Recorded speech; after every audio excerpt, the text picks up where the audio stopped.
Brand new intro, eh? Welcome back to Cardiff City World. I am Evan Morgan, Evan James, should I say? I reveal my true identity. And I am joined, as always, by the lovely Aaron. How are we? Good afternoon, Evan. Happy Friday. Looking forward to club football being back this weekend. Yeah. There's loads of changes just happened as well. I've tried to go with a bit higher quality camera compared to the last stream when I was reviewing on my own the Newport game, and I just thought I couldn't decide what was worse: the quality of my camera or the quality of the game I'd watched. So hopefully, this is a nice reward for you guys to see a slightly higher resolution than Evan James, and so. Football's back tomorrow, and again, another game I won't be able to watch because I'll be working, but I'll watch it afterwards. And I don't know whether I'm a bit confused going to this game. I'm not sure how to feel. I'm glad we've had this international break in some ways. The international games weren't as exciting as I want them to be at the same time. But what's your feelings going back into football now? Are you optimistic, negative, or? If you'd have asked me at the last international break prior to this one, I would have said it came at the wrong time, but I think it's probably come at the right time, hasn't it? I think, results have not been the greatest. We sort of dragged ourselves through, and I think it's probably been a time of just getting the squad back together, just recuperating, probably getting some ideas into them, getting them back on the training pitch.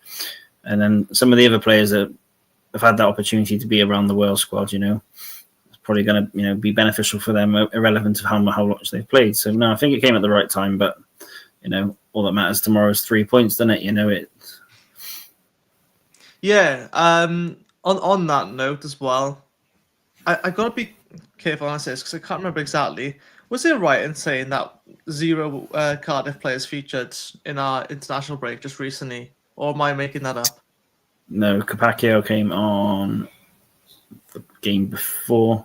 So he came on it. So no, I don't. They didn't feature in the last game, in the England game, no. Right. Okay. Well, I mean, regardless, if or when, I just thought it was interesting. And again, I don't know if some players picked up little injuries or whatever, but I thought it was interesting how Lawler didn't get involved after his great cameo against Kazakhstan. I'm not sure. Again, I can talk everything about the team selection. I will say quickly on the Wales note that I was quite surprised the team selection he picked against Belgium, but at the same time, I think it was probably a good call to pick a more pacey team. I thought we started really well and everything, and obviously it didn't last for long. But what was interesting about watching the Welsh games is that I can draw a lot of comparison and more similarities really, with how Cardiff play, like the same as Wales. And it's both this kind of like heavy possession style, patient sort of possession, waiting for the right opportunities. I'm not saying both teams are exactly the same in that, but I feel like it's almost match and mirror in terms of how we play. And I got to be honest, as much as I know, Cardiff are third in the table and we've got a game in hand. I mean, technically 2 games in hand if you think Bolton have played 2 more games than us. But I don't know. I have a sense of optimism still that there's more to come, that we'll learn from our lessons. But I also think that history repeats itself. And when you're seeing Wales and Cardiff almost play in the same kind of way, it doesn't make me too confident. But again, the fact that we've had a break now and players have had a rest, it does put me more at ease, I think. The fact that we're going to have another go at it. And again, I'm talking as if we've done really poorly. I mean, we haven't. We've done pretty well, all things considered. The fact we let go so many players. But yeah, so the Newport game briefly, I just want to recap as well. What was your thoughts on the youngsters as well that we've got? Just all of a sudden we're seeing names before that we haven't heard of, and some players, they go straight into the starting 11 as youngsters. What was your sort of impression of that? In my opinion, now I think it was a bit of a celebration. We've longed for the moments when there's players banging on the door of the first team, and to be fair, a lot of those youngsters are not too far away from it. It probably does show in hindsight where they're at the moment with their sort of development. But to have players that are coming through our academy, representing our club and supporting our club is a great thing.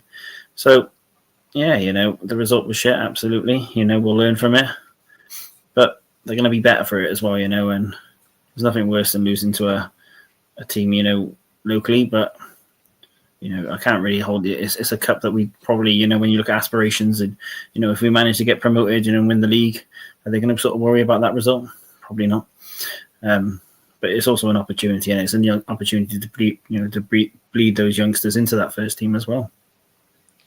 Yeah, I think you're right about it's not being a cup or a competition that we're going to be favoured in or want to push on. But do you think that we purposely didn't go all out for the game, or do you think there was an element of not caring as such from possibly the more senior players? Because obviously, you're not going to throw the blame on the young players for not performing because it's their first exposure to football at men's level. But the impression I got from some of the senior players were they either were just really tired or they just didn't seem to care that much. And sometimes I find that even if you're not prioritizing that cup, you still show the fans that you're going to give it a go and that you care to some extent, right? And unless I'm thinking about it in a different way.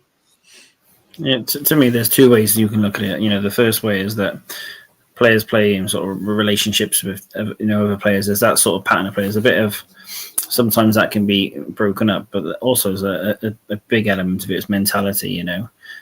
Especially with some of the more seasoned pros, is how you challenge them to want to perform against these sort of teams. And you find a lot of the better teams irrelevant to the league struggle against the lower teams because of the mentality element.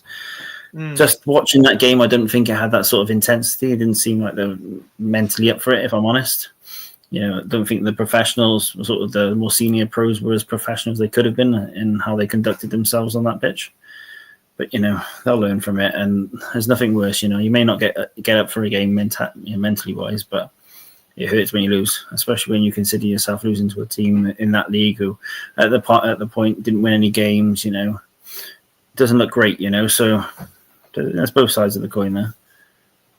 Yeah, I mean, no one likes to lose. I think we'd be all honest with that, isn't it? But I mean, the reality was, the reaction I gave was the gut reaction straight after the game, and I won't spend too much more time talking about the Newport game. But I think it was important thing to highlight of the fact that to me it felt as if we really showed how few leaders we had. Or again, I think we've done well to recruit the 3 signings we have. I think without them 3 signings, or let's say especially Nathan Trott, and I think Matthew Turner's great, but he's still really young as well. I think Nathan Trott gives that calm for the back four, because he's literally like an octopus, and we found out. And I'm not expecting amazing things when we sign keepers on loan or permanent, but I think just knowing you've got a solid keeper behind you is a massive confidence boost for your whole team and for the fans as well. And I'm so happy that so many youngsters got a chance with Troy Parrott as well, and that Axel, I think Donchev. I know there's probably 10 different ways to pronounce his name, but I think that's the right Polish way to say it. And Tangovic as well. And also many other players. I thought that TJ Parfit was quality, and Sai said as well, he was his man of the match. I think, again, it's nice to know that we have a promising conveyor belt of youth players. I just hope that we don't just, as much as it'd be nice to get some cash from them, I hope we don't just sell them on. I hope we do actually develop them and integrate some of them into the first team, or even just rotate them, even if they were to go elsewhere afterwards.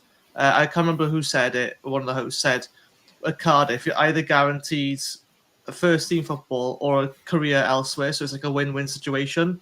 We had players like Thomas Sang. I think he plays for Port Vale. Is he still playing for Port Vale? I think he went over to there and he found this sort of level, but at the same time, it shows that we had, some care about where the youth players go afterwards.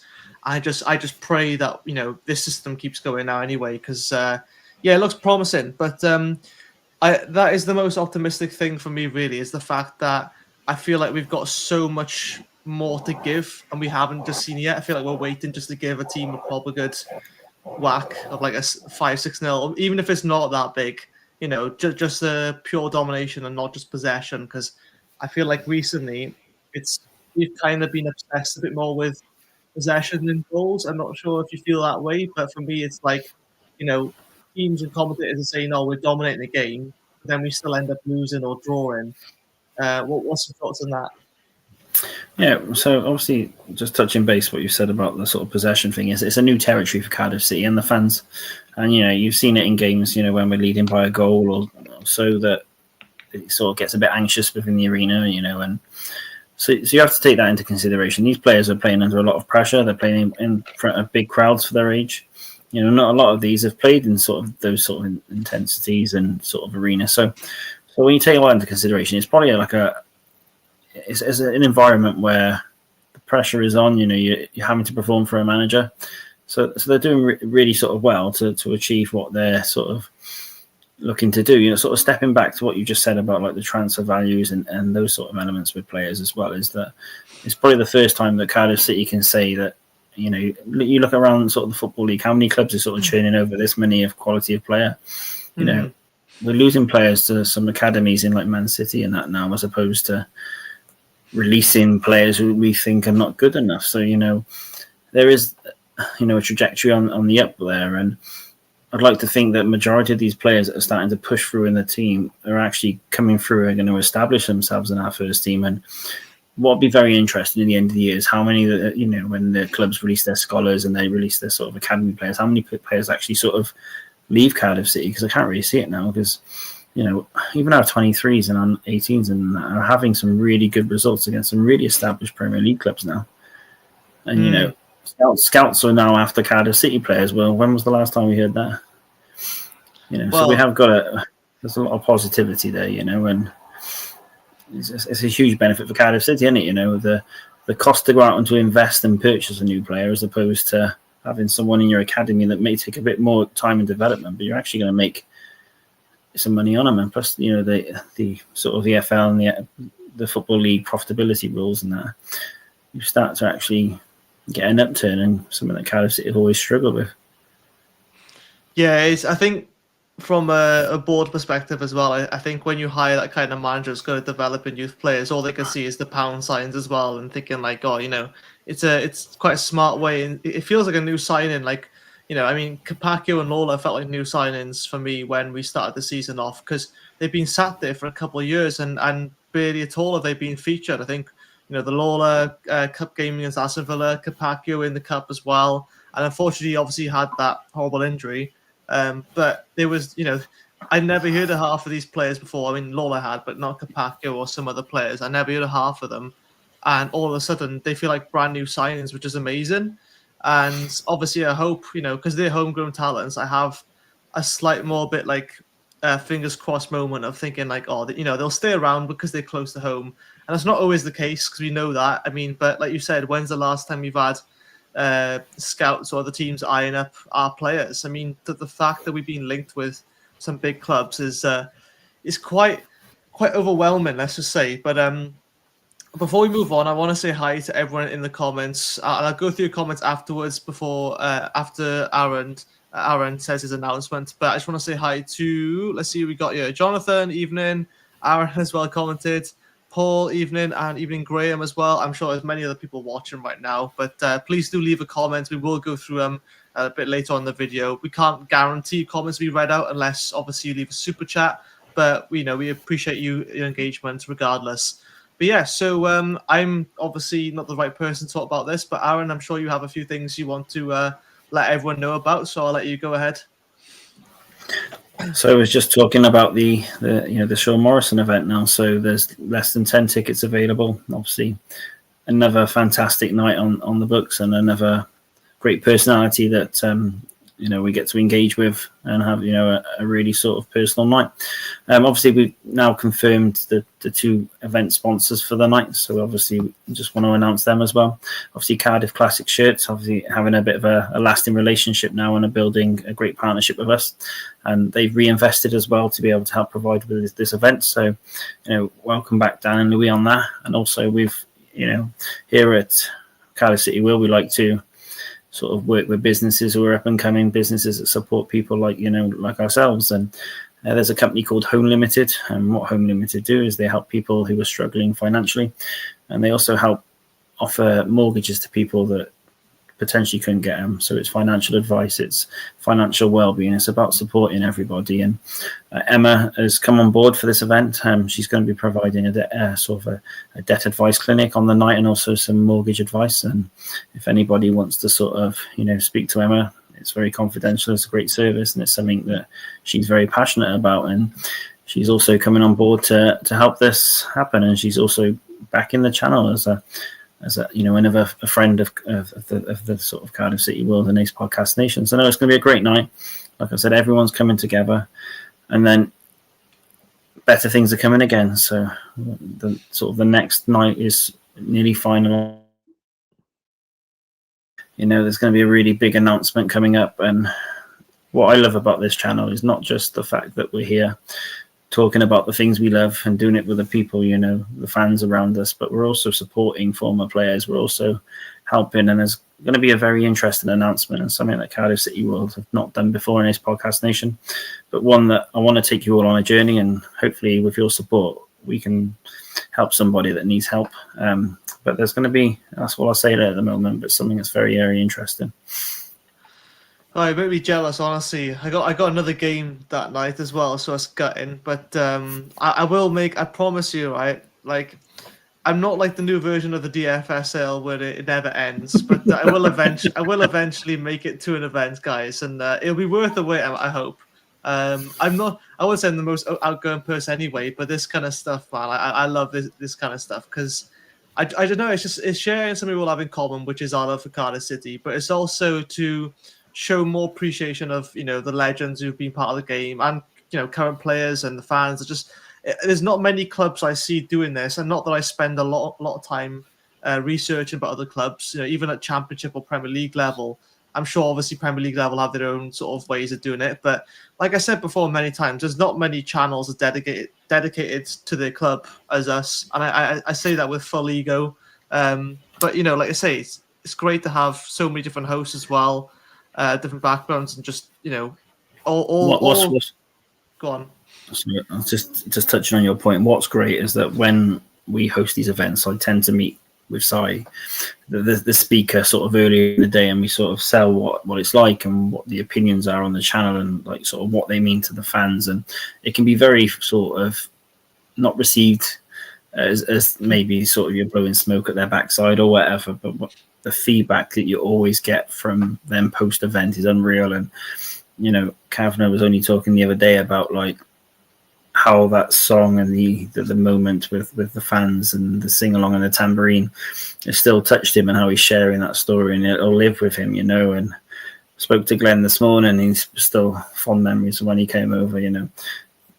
As much as they've created some special moments in our lives for the goals and the promotions, etc., it's like we've given something back as a community, and it's really nice that they're still sharing that now around their sort of areas, and it's nice they've reached out to sort of share that back. Well, when you were saying about that song, then I just thought, like, I am a musician, I can play piano, so maybe one event it was amazing. I'll bring a Nord. Well, I don't own a Nord keyboard; they're very expensive, but I'm sure someone could probably fix me up one of those, and we can all sing Cardiff Born, Cardiff Bred, and anyone who can vouch, who was at the Kavanagh event, this gentleman, I'm not sure his name, had wrote a song for Graham. So he got Graham up to the front. He was on his guitar and got Graham on the tambourine, and it was by far one of the most engaging and funniest things I've seen. But you know what? A credit to that chap. And he wrote this song, he said, about 20 years ago. And Graham just loved to be part of it, and that's what it's about, these events, isn't it? Memories. Well, exactly. Bring people together, creating lasting memories. And again, I love how just sort of together we feel as a club now. I think it's been a rough few years in terms of on the pitch stuff, and probably off the pitch as well. But it's probably evident there. And we just had the 125th year anniversary, which didn't go as planned. But I think stuff like this, these are the memories we want, and I'm sure we'll have many events in the future. Again, if you're not already, please become a member, because you will most of the time get access to early tickets, or you'll get early announcements, so you can get your tickets earlier than most people. And as you know, these tickets just sell out faster and faster nowadays, don't they? So whereas before you had a bit of decision time, you kind of got to like act fast, like like the DFSA, like I said. Anywho, to go on. put into stats perspective, if we cast the last three events, obviously I know we've still got 10 tickets left. The average is about 6 days they're selling out in.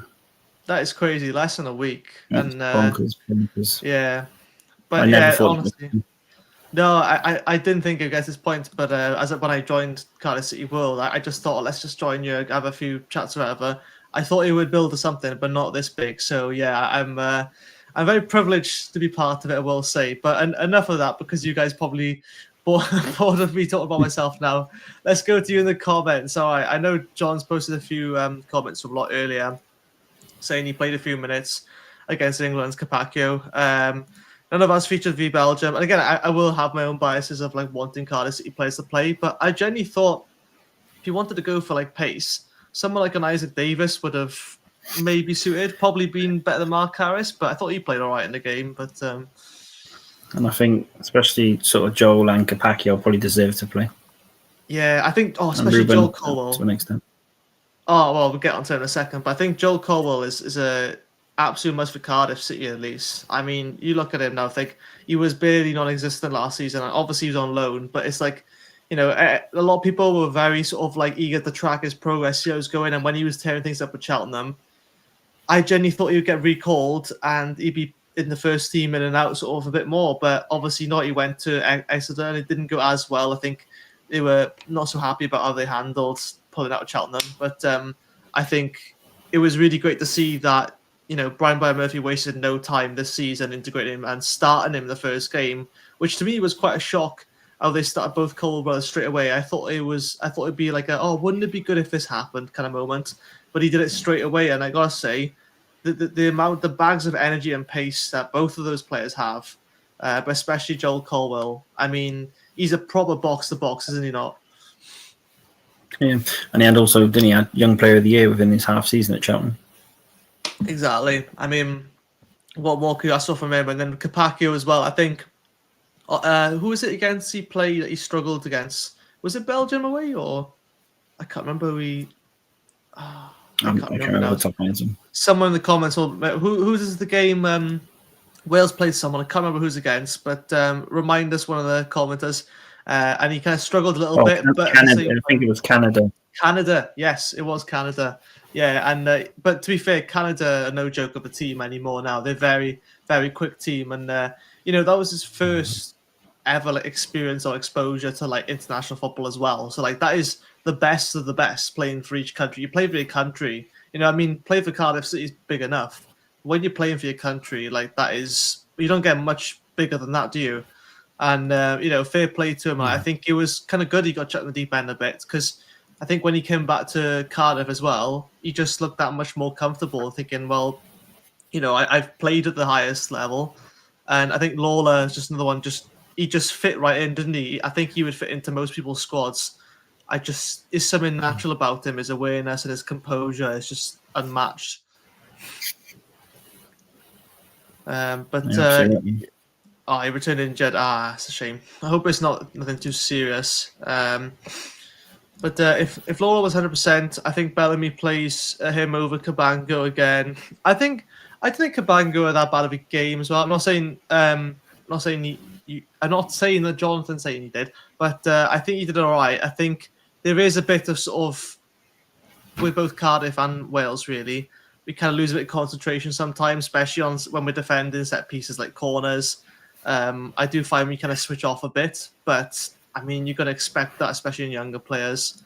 But Paul says Lawler's young. He's going to get niggly injuries whilst he's still growing. How it's dealt with will be important. Ruben, when he played for Wales a few years back, had injuries and growing pains. Yeah, but to be fair, at this point now, I don't think there's any excuse for Ruben not playing. So yeah. So go on then. We'll address the elephant in the room. Ruben Colwell just seems to be allergic to international football for some reason. You want my opinion? Yes, please. Yeah. Well, I just don't know what to say. I think what gets to me is that, we trust what the managers say, and the manager spoke of a high intensity, stat driven game that players would be selected on form.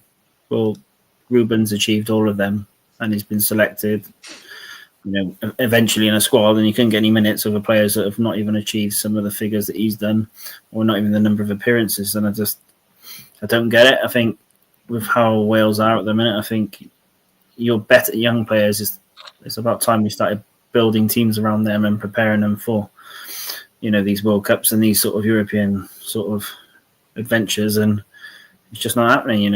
Is there a sort of a better sort of player in his position in Wales at the minute than Ruben? I know he's playing League One, but he's heads and shoulders above what's around him. And he had that ability, especially in that sort of Belgian game. If he'd have been brought on wherever he was slightly deeper, he could have beat that press, what he does for Cardiff City, and probably got us on a more of a front foot with a direct pace. And I just look at some of the players, and I don't want to name the names of players, but when he's playing players out of position or he's playing players out of form, you can't help but think the players must see that.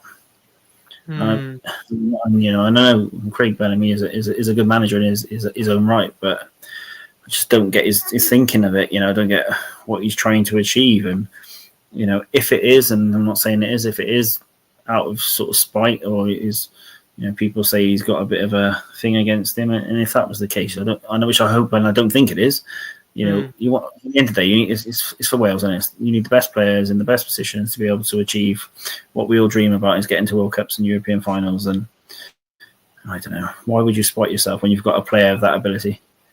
Especially when you watch the game and there's players that are not touching the ball for 70 minutes or not, busting their balls as such. It's poor. It's poor. But on the other side of it, he hasn't played many minutes. He's been around the international squad. Hopefully he comes back to Cardiff City with a point to prove. And, that's the only thing I can think of. But, Ruben's not, it's not the first time it's happened. There's been previous managers at Cardiff City that haven't selected Ruben, and they all say the same sort of thing. So I'm not sure what they see. But this is probably the first season that we can sit there and say, you know what, I deserve to be there, and I don't know. I'm not sure if it's a case of what they see, but what they actually don't see, because I can't understand what they're missing. It's almost like, to me, I would be convinced that the managers would be blind not playing Ruben. And I get it. It's probably because a lot of them don't know how to use him effectively, because, he's not like... He is quick, but he's not a really fast player. He's quite tall for an attacking midfielder, and some managers probably see him more as a box-to-box. Some see him more as a false nine, a creative 10. Like, there's so many different ways you can use an attacking midfielder, and I think... Go on, were you going to come in? Yeah, so on the side of it, and you can use the Capaccio incident. So Capaccio was selected for Wales on form, played against Canada, and to be fair, he didn't have the greatest of games, but Craig still had that trust in him and still brought him on for a couple of minutes against sort of England. And you could see there's that sort of bit of a faith, but that's the same sort of faith that should be interested in Ruben. He's sort of special. I call him a special player. I don't mean he's going to be the greatest on the planet, but he does. He sees things that people don't see, and for the size of him and for the motor of him, he's very, very different. In international football, you need someone that's very, very different, don't you? He's quite unorthodox, but in a good way. Like, he's not predictable. Yeah. Like, he's very creative. I need a plan B. Yeah, I think I find, again, I draw these comparisons and also the similarities between Wales and Cardiff, the football. I find there's so many similar things. I find that you've got two managers who seem very, I say youth orientated, but I feel like they would probably be more open to giving the youth a chance. I know Brian Murphy is very much built on the youth development side of things, and I really am a big fan of both managers. And as people as well, I think I love Bellamy's sort of mindset and everything, and the interviews he's done. I think they were great. I love learning about his stories, and same with Brian Murphy, which I know less of, just because he's just this season joined, but since I had mentioned about him as well, it just seems like it's so promising and quite impressive, because it feels like both managers, they bring something new. And when Bellamy first started with Wales, I was like, oh my God, this is a complete transformation of a team. Like, Wales have never played this aggressive before, this with this much intention and so fast paced. And I feel like Bellamy's probably felt like he's had to change his game plan sometimes for whatever reason. I feel like it was a case of if it's not broken, don't fix it. And I feel like he's got a bit too. Sometimes I think as managers, and again as a coach myself, we sometimes feel the need to drastically change things up just to see what would happen, or just because we think that we should as coaches or as managers.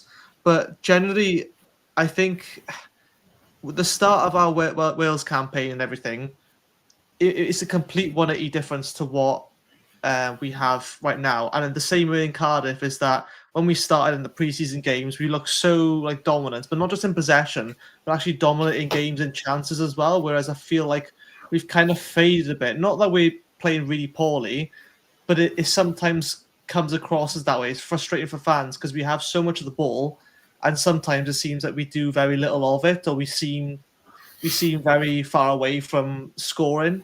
I'm not sure if you feel the same way about that, but at least that's my impression of, because we have so much possession of the ball now for Cardiff, it seems like I'm expecting more. When we were playing counter-attacking football years ago, it just seemed a lot more exciting, even though we were more on the edge of our seats in case we lose, win or draw. I just felt like there was so much more going on because, every time we got the ball, we seemed to move it faster, even if we made mistakes or whatever. I think, what you've just said there with, Cardiff City, I think first and foremost, what has to be taken in consideration is the expectation. Size of the club, the league we're in, there's an expectation that we should be beating teams every week. There should be an expectation we should score a lot of goals. Then we've gone through, the early form of the season, with sort of a total football approach, which has been fantastic and creating a lot of opportunity. That sort of purple patch sort of disappears. And this is the sort of the testing time, the reality is, if you've got the ball, in reality, you shouldn't concede, should you? Possession is everything. This day and age, it's that conversion rate, and you can see it. We're talking about, we haven't scored as many goals as we should have, but we've created a lot of opportunity. We're still one of the top scorers in the league. We're still by far one of the lowest conceding teams. So it's very, very small margins. It's very small team. Oh, I think you dropped out. Oh no! And oh, you're back. So I'm not sure what happened then. You went off. And also, we're still probably finding what our best team is. We're all still debating whether it's Callum Robinson or Salek up front. There's who are the sort of best wingers to play. So you don't know your best team.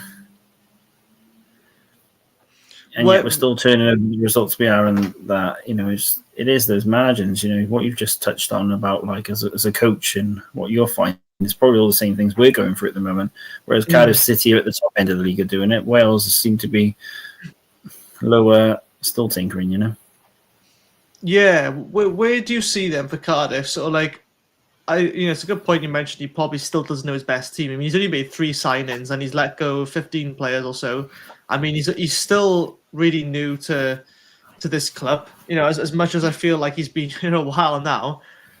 What point do you think maybe he needs to know this by now who his best sort of 11 are, or do you think there never really become a time where he's he knows his set 11? And again, obviously, I know you're going to change some players here and now for injuries and rotation, but do you think there's a certain sort of point where you go, okay, by now we should at least know who his better centre-back partnership is, who his favoured striker is, or if they play both, things like that? And you're right, but you look at the Man Cities of the world, the way that Cardiff City play, the high intensity, this on the front foot, it's very energy sapping, it's very draining. Then you have to throw into the conundrum. You're talking about players that are young who are growing, look how many injuries Ruben had growing through his the past couple of years, and we're talking about the Lawlers, the Bagans, the Kapakiels. They're all kids in essence, the Colwells, and they have to be managed, And then the third point is that then you've gone out and signed the no-show. It's probably one of the higher earners within the club for a fee, who you would have expected to probably be a starting centre half, and he's probably not hit the heights initially that we think, And then you've got a Lawler youngster who's probably number 1 at the minute. You probably think Fish is number 2. So you have to take all that, and you've got to manage the personalities. You've got to manage the expectations. We only see what we see on a Saturday in a training video in reality, and we build our own pictures from that. But there's a lot going on, and you wouldn't want to be a football manager in reality, would you? We can all sit here, we play Football Manager and FIFA, and we can select who our best rated team is. But unfortunately, football's not like that. I think ultimately it is results driven, and we win, we don't care. It's when we're not winning, and that's the problem at the minute. I could sit here and tell you what I think the starting team should be Saturday, but do we think the gaffer's going to pick that? Probably not. No, might watch the show. I think Aaron's got some inspirational picks here. But he'll have a philosophy, and he'll have a team that he'll expect to win on Saturday. That's the way Brian works. But you sit there, and there's been some substitutions that, as fans, we might question those team selections, and he's pulled the bin off. So we just got to trust the process in reality. Yeah, I'll be sitting there on FIFA career modes, Manager career mode, and the same player, I'll have like Joel Bacon telling me, boss, I'm willing to fit into whatever position you want me to do. I'm like, you're playing left back, your normal position, and he'll tell me that every week, and I'll have to keep responding to him, otherwise you'll want to hand in a transfer request. I will say that's on a game, not real life, so don't get that rumor of Bacon's. No. What I would say on this, though, is that Brian's been very clever. Making very few additions during this early part of the season was done to keep the harmony of that squad. It was about not upsetting it, and as a new manager, embedding his ideas. Come January will be when there'll be a real investment, because there'll be an investment of where Cardiff City are at and what they need to go up. And you'd have had enough time to really work with that squad and not have the pressures that you had at the beginning of the season. Yeah. And that's... Dropped out again. No, please don't go. Oh, wait, you're back. Sorry, we're back again. Back in the room. I was saying, sort of January will be the time that we'll really see what ideas he has, and ultimately what the squad's going to look like. But then he knows who gels with who best, and whilst everyone might get along fine, people have their certain groups, and he knows kind of like, these partnerships. Like before, you could clearly tell that Ollie Tanner and Ruben Colwell were like, I'll say besties, but they work together a lot, because when I see them training before games, I think it was always them two paired up, and you see groups. And again, there's nothing wrong with that, I'll say. Like, I'm sure they talk to all their teammates, but there's certain groups people have, they just feel more comfortable playing because they know each other's play styles. I think it's one of the smartest things that you said that he done, not to sign loads of players. On the contrary, like loads of players went, which I thought was very interesting, to be expected in some ways, but I didn't think that many would go. And if I'm being honest, I didn't think we'd have that many youth players that would stay. Or, it was, in a way, we've had a complete reset of the squad, but at the same time kept the harmony, or how it seems anyway. I think, to me, there's 3 partnerships that affect and worry my thoughts with this team. The first one is, I think, Lawler and Fish. I think that's the best partnership we have at the centre. You don't mess with that. I think you keep that spine strong, and I think that's what you develop on. The second partnership was the partnership between Wintle and our lovely friend Ty Turnbull. I just don't think that works, and I think it sort of kills us in games, if I'm honest. And then the other side of it is the partnership that Ollie Tanner and Ruben have. When they play together, and I know there's an injury there, Cardiff City look a completely different animal. And I think that's one, those 3, I think, really sort of are affecting Cardiff City's results at the moment. But that's just my opinion of it anyway. It's hard because you've got to keep everyone happy, and I understand when you sign someone like Osho, it's not for a small fee, is it? Let's be honest. I don't know the specifics, but let's be honest, he's not going to be signing a 4-year deal. Or is it a 4-year deal, right? Yeah. He's not going to be signing a 4-year deal to be sitting on the bench. Callum Chambers also is, and he's for at least one point, I'm not sure now, but he was the highest paid player of the club. But he's not going to be sitting on the bench. He's club captain. And, but at the same time, whilst you've got to keep everyone happy, you've got to have standards, you've got to have expectations that need to be met from players. So, it must be really hard jobbing a manager and constantly getting the threat of being sacked if you're not doing well. But I think January will be a very exciting time, or interesting time, well, depending on where we're at. I think we're only going to get stronger come January, because he'll know exactly what positions need filling. and who the injury-prone players are. Who's maybe not cutting it, maybe he's going for a loan or something. I don't want to go on. You've just hit the nail on the head about the standards. If you were to talk about standards at Cardiff City at the minute, who was setting them? It's probably the younger players. So it's not the experienced players; it's actually the younger players. And I know there's a lot around this whole Alex Robertson thing at the minute. I was going to come to that. Go on. And I can see a lot of that, and I won't share what I know, but Alex is a great person and a great guy, and he's come back from a bit of a crappy injury, especially at a time where his preseason weren't too bad, to be fair, and he was. So he's a player now that can't just walk into our team. Joel is deservedly ahead of him in that sort of role, and Ruben's ahead of him in the further forward role. And you've also got to remember is that Brian's managed him at the academies and the 23s in Manchester. He knows the benchmark of what Alex Robertson has. Yeah. And he will not... You can look at it two ways. You can either put him in the lineup and expect him to achieve some decent form when potentially you're aiming to sort of win the league and go up that way, or you can keep out of it and try and inspire him that way. And I think that's what's happening. I genuinely believe that Brian has a sort of not a plan as such, but he's managing him in a way that he wants him to find that hunger again. He's a player that has a lot of potential and a lot of ability, but that rocky transformation, and you can become desirable, and you have that drive. And I genuinely think that's what's going to happen. I think in the next 2 to 3 games, you're going to see a hungry Alex Robertson in that squad, and it'll probably hit the ground running. But at the moment, I actually believe what Brian's doing is probably the right way forward for it. I know there's a lot of noise about saying that maybe Alex is not happy or his agent this and that. You just got to ignore the noise. Yeah, it's too easy to spread rumors. Every player in that squad wants to be part of Cardiff City. Every player in that squad wants to be part of something and chose to stay here. There were players that wanted to go in the summer, but I can tell you everyone is united in that team. Well, it's amazing to hear, mate. Honestly, it's really encouraging because it was clear the end of last season, players probably thinking about the beach and then probably moving clubs or something, or the last thing they were thinking of is playing for Cardiff in League One. But when you sign Brian Murphy on a 3-year contract and everything, you're thinking, okay, we've actually got someone with a bit of pedigree. Whilst he's not, say, most experienced already, I'm sure, Tan would have loved to go with someone who had a belt of promotions and under the belt. But I think it was a really smart move to go for someone who was going to prioritize youth development. And it's not just about youth development, but I mean, it has mostly been that. And again, like you said, youth players setting the standards. When's the last time you heard that?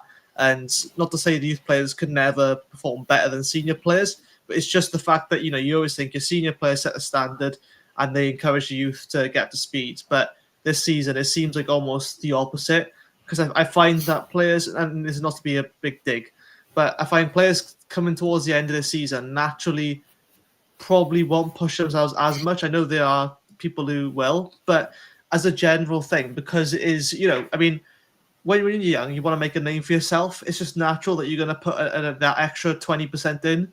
When you're already a seasoned player, yes, you're still going to try hard, no doubt. But I just think it's, with a history of injuries you have as well, as you're learning how to pace yourself and everything, there's just so much you can get from both. But I think he's doing it the right way so far. I think, again, I'm a bit impatient in terms of results and everything. I just know how good this squad can be, and I'm sure we will have a better latter half of the season once everyone fully clicks. But even now, like I say, I can't be too selfish with it because we are third in the table with at least a game in hand. So it's very early days. We should have expected these losses to come, a lot earlier in the season because it's going to take time.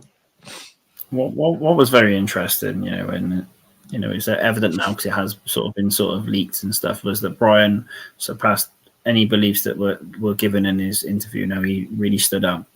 What fans are not aware of is the sort of structure he's put in place behind the scenes. The rewriting of transfer targets. He turned down club signings because he had a clear philosophy of what he wanted, and I'm of the opinion though that we could have brought in more players. We could have gone out and got a number 9 and a bit of this, a bit of that. But I can see why he hasn't brought players in, because when you walk into a club as He's in essence he's come as from a number 2 as a Leicester City. He was just been relegated to a Cardiff City, which is a massive club, and shouldn't be where they are. So I get to an element why he's done that. But what I will say is the club have backed him with what he wanted.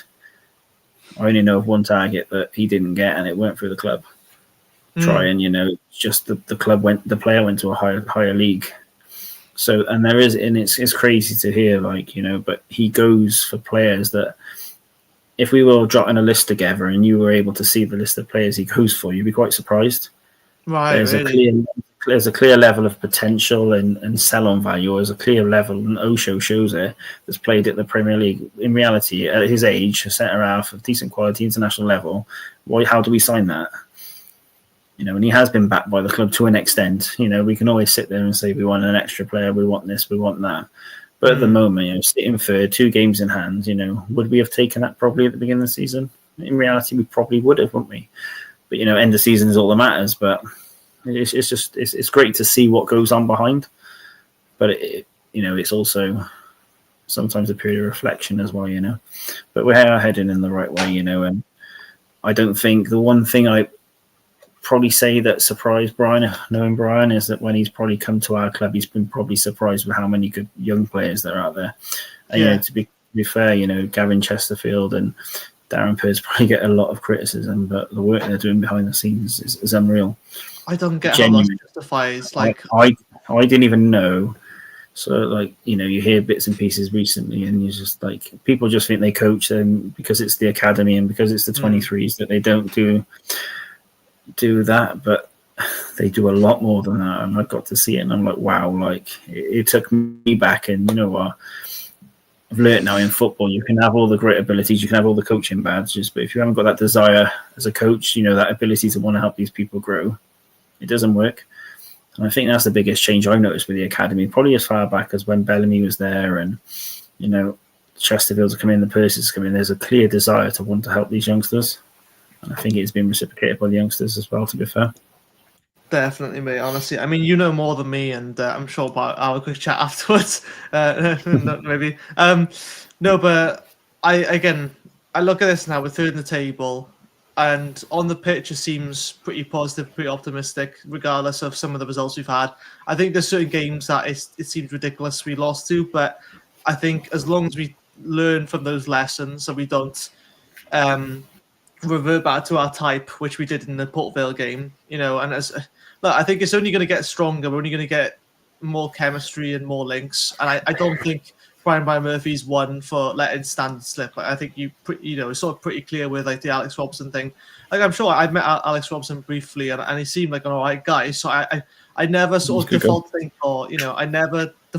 this guy's our person who's causing trouble just because of what's happened in previous seasons.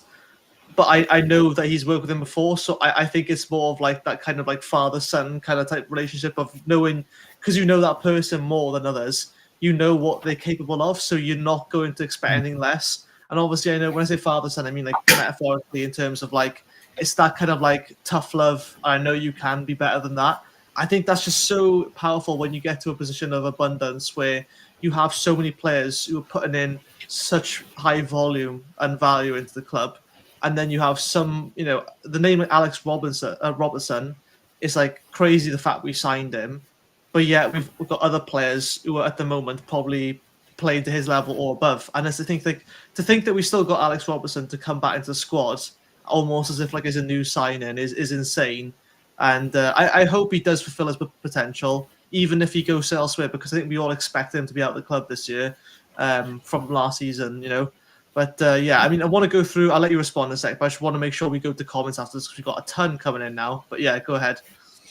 I was going to say that's my only concern is that City stay as resolute as they did in the off season and don't accept any bids for these players because as much as our academy's turning over players, we're probably in a golden period and we just don't want it to end just yet, and we want to maximise the potential and revenue at Cardiff City, don't we?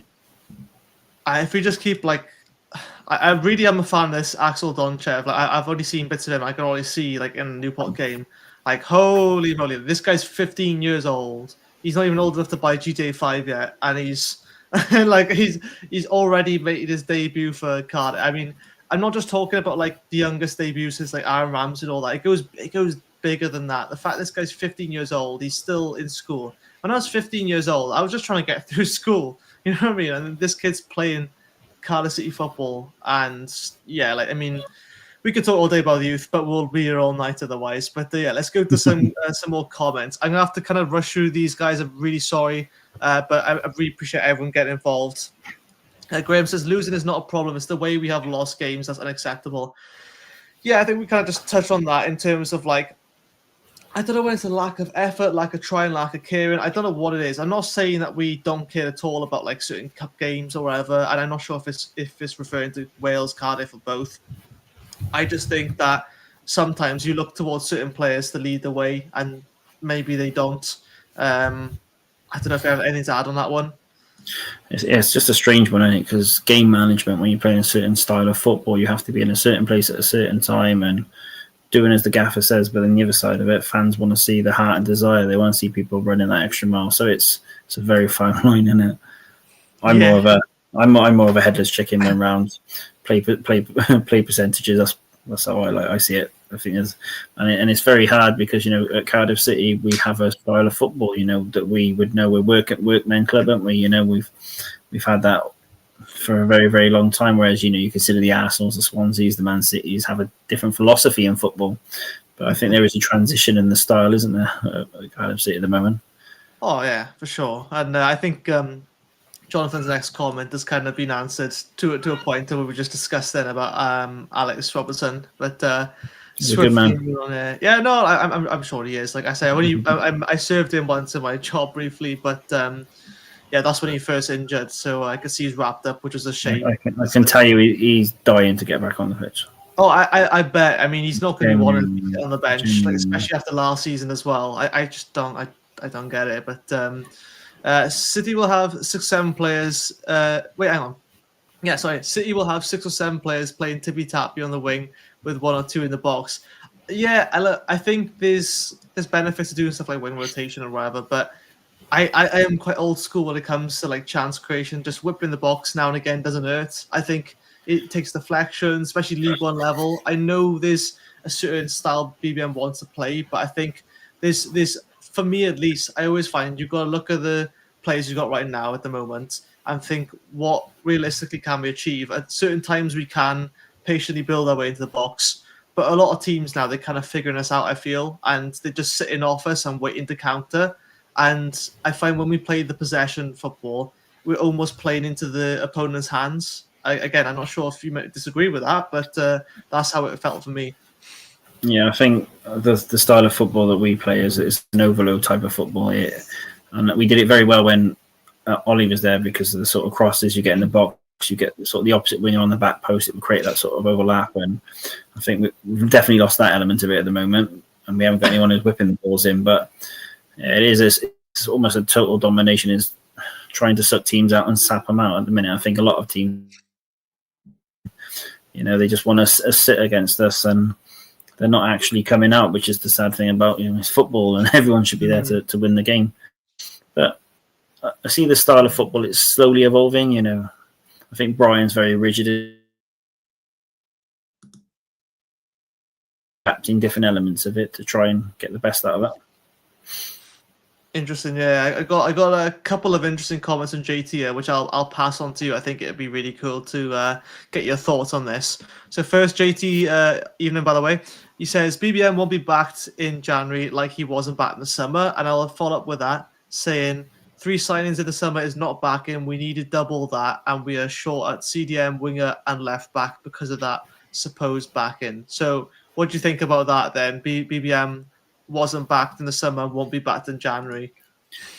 So I agree with JT in the sense I believe we're short in certain areas of clear experience in reality, of clear players that were of an higher ilk. But what I would say is that what Brian wanted, he got. Bar one. So there is a sort of a model from the club, absolutely, and it does involve the sort of younger players of ability, but also there is an element that they know what they need, but it's not as simple as sort of that being available. And there's also a model of pricing, a model of structure of costing, etc. And it's evident. People talk about people like Callum Chambers on, was it 50 grand a week? With this, it's easier said than done moving players on of that experience. But the reality is, you're going to have to get a really good player who would probably cost a lot of money to be able to sort of unearth any of our youngsters in this team at the moment. The only thing I would say on it is just, and I'm part of that, is just trust the process at the minute. Wait and see. I agree. I want more. I absolutely do. But what he's asking for at this moment in time, he's sort of getting.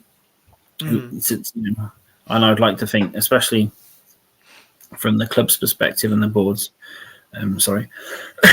come January, as if you're in a position where, you're looking like you're getting promoted, they're going to have to be an investment. They're not going to want to throw that away. They know they can't afford to.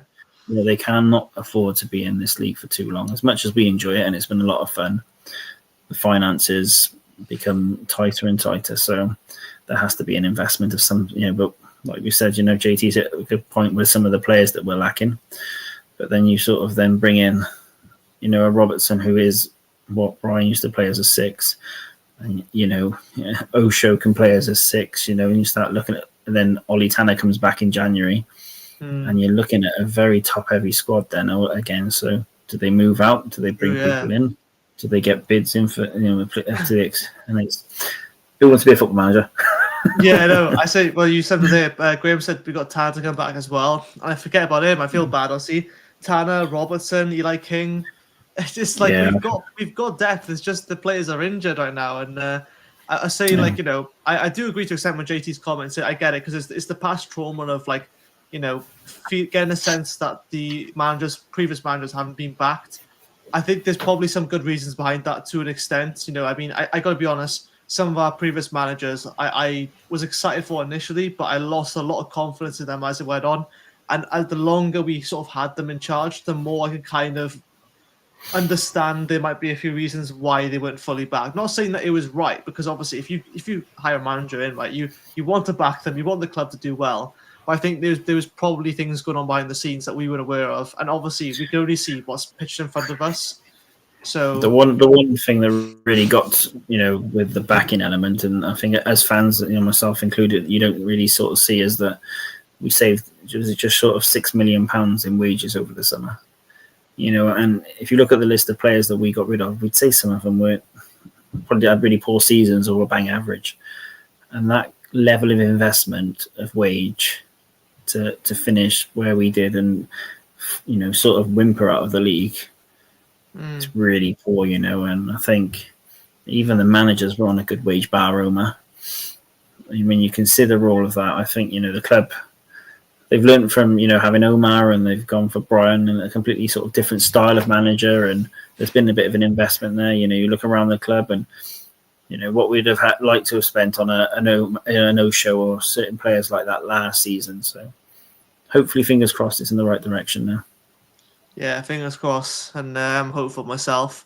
We've got a few more minutes left here, guys, but I'll go to Paul. Oh my god, half my face has been covered with this. The long BBM is with the squad. He will get more of an idea of what player will be needed. In the past, the club have got many players who don't fit the style. Good thing now is we can be selective. Yeah, I'd agree. Time is everything, can it? And the more he works with that squad, the better it'll be. But also, he's finding that players are adaptable. They're playing in, they can fit into this style. And it was very evident during the early summer, and I'd heard a couple of names that were given to Brian, and he would potentially go out to look to recruit this player, and then Joel Colwell started the season like that, or Dylan played that well, and it just changes your thinking. It's a constantly evolving situation, and Ollie Tanner's injury didn't really help.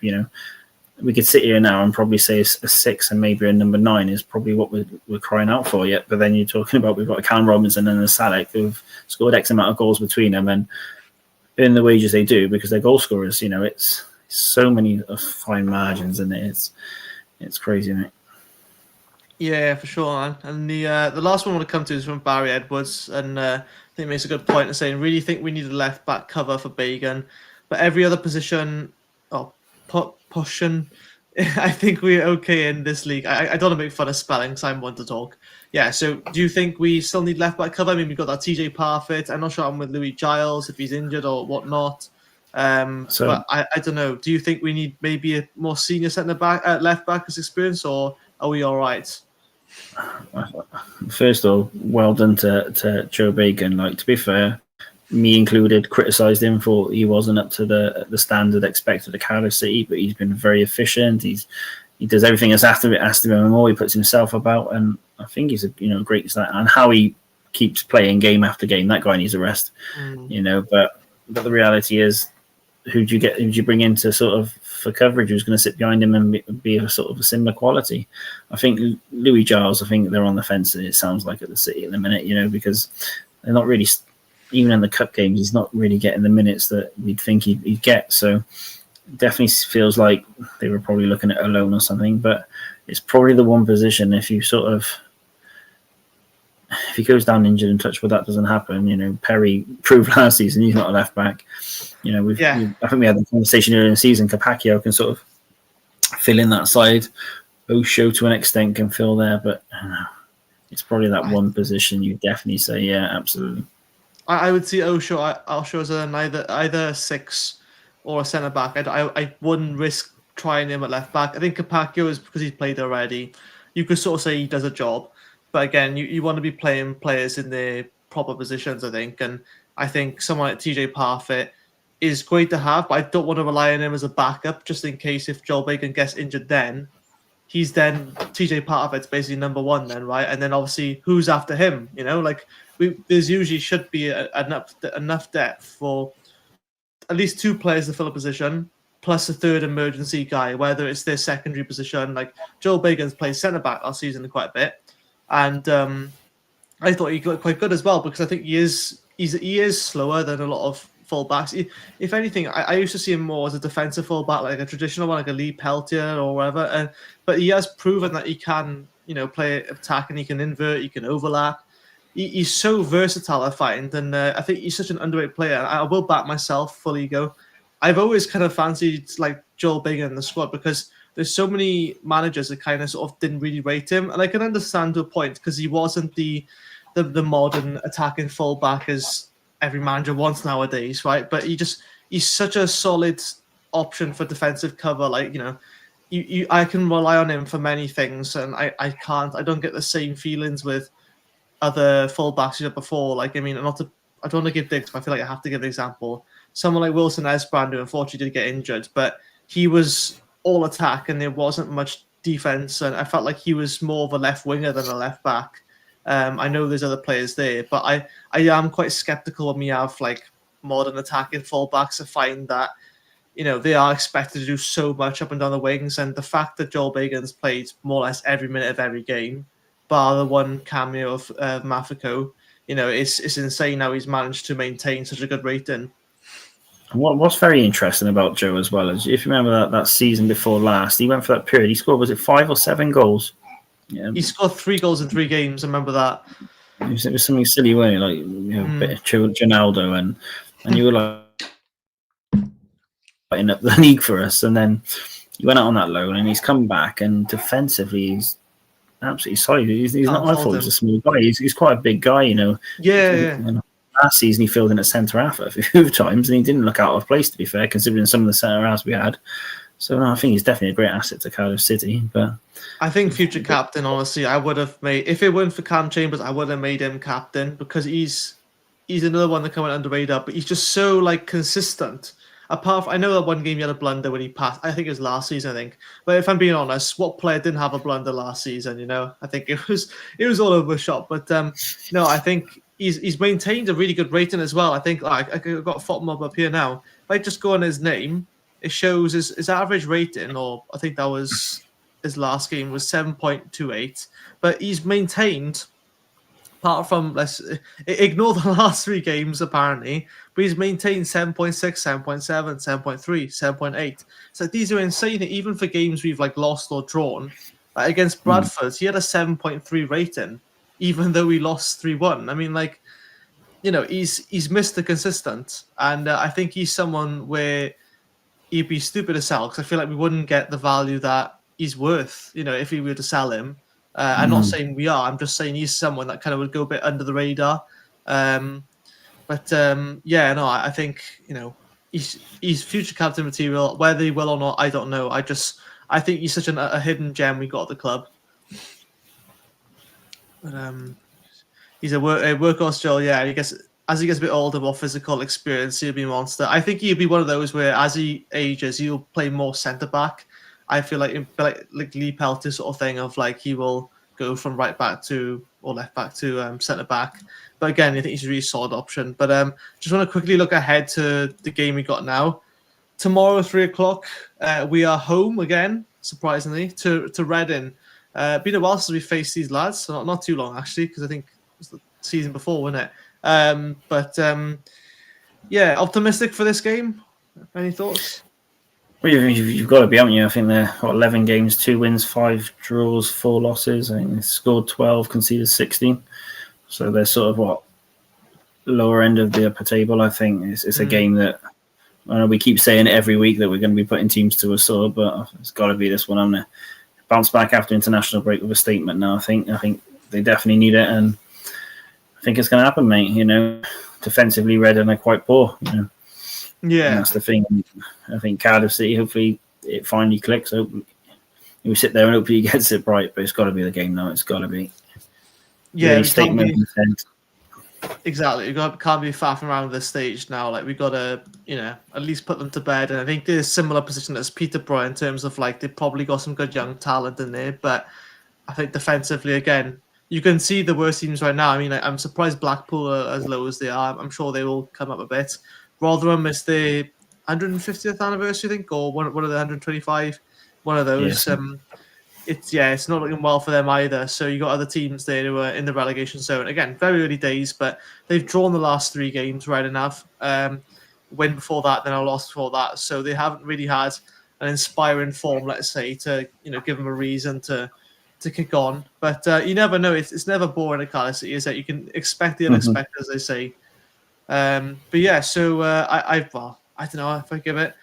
I'm gonna say I'll say 3-1 to Cardiff. Why not? It'd be interesting to see who he goes to the lineup, whether he'll change much. I would like to think that he'll go back to the Lawler and Fish partnership, providing they're both fit. But I can't see him making too many drastic changes. I think he'll probably revert back to his original squad he started the season off, I would like to think, minus Tanner. But what do you reckon for that game? In my opinion, I think I've got a feeling he'll go Sadek at top. I think Ruben going to be off him. I think he's probably going to go Ashford, and I reckon on the other side is a bit of a throw up in the air. I just really hope, I really, really hope he doesn't go Wintle and thing. In my opinion, I'd probably go Wintle and Colwell, Joel. Yeah. And then the back four has to pick itself in the sense of form. It has to be. I know if as bad as this sounds, if Dylan's unavailable, I would probably play Oshoa. Obviously, bring Capaccio back in, but I wouldn't be against a Perry starting alongside a Fish. To be fair, I think what City need to do is all about tempo tomorrow. It's about getting on the front foot early, settling down the nerves at the CCS after the past couple of games and just getting that vibe back, and that's what we need. And I think both Perry and Osho can do that. I just don't want to see, a player that slows the ball down, especially against the team in reality. Reading will probably want to sit. Their recent results show that. Their goal scoring. Take another draw, probably.